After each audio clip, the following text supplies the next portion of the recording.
Hi everyone, I'm Reid with your top stories from Zoo TV, reporting from a virtual set at home as we practice social distancing. Let's get a check at the headlines. Last week, Azusa Pacific reported that a student had tested positive for the coronavirus, making it the first case within the APU community.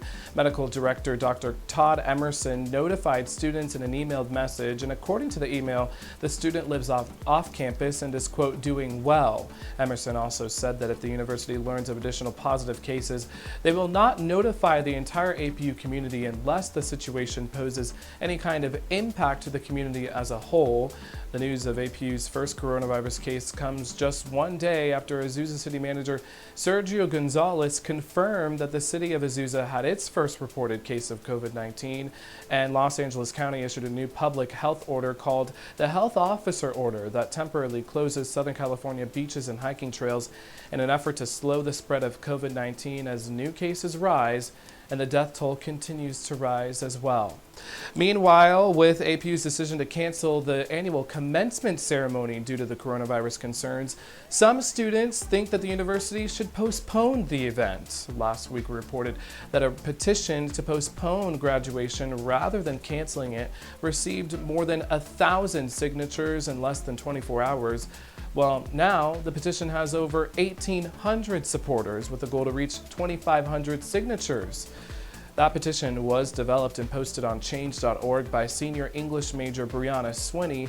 She thinks that the university's decision is unfair to graduating seniors and their families, and that the ceremony should be rescheduled at a later date. So far, there is no word on whether the ceremony will be rescheduled, but according to the Office of the Provost, the administration is now considering whether graduates could participate in the December ceremony.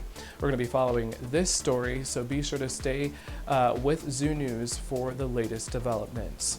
And as we all try to conform to the new normal, being stuck at home, classes completely transitioning to an online format have shown that it comes with a challenge.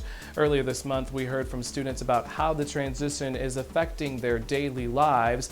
So from developing a routine to even exercising, how can we stay productive with online classes?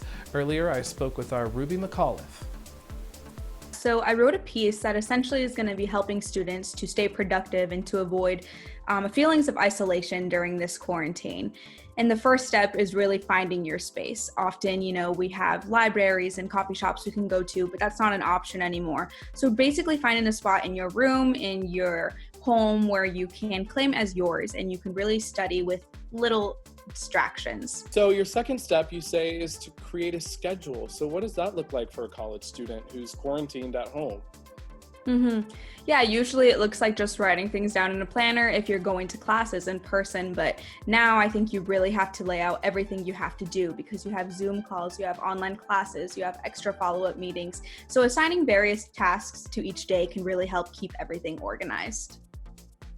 Yeah, so then I move into enhancing your communication because we go from everything being in person to everything being virtual. So I give the tip of really utilizing your email, your text messages, your phone calls, but most importantly, your video chats, whether that be through Zoom or FaceTime, because you still get that easy stream of communication and that face-to-face interaction just through a screen. And then I also talk about exercise. And while exercise doesn't directly have to do with studies in classes, it does have to do with helping your productivity and really just getting you feeling energized for that morning instead of just waking up, just kind of lagging throughout the day.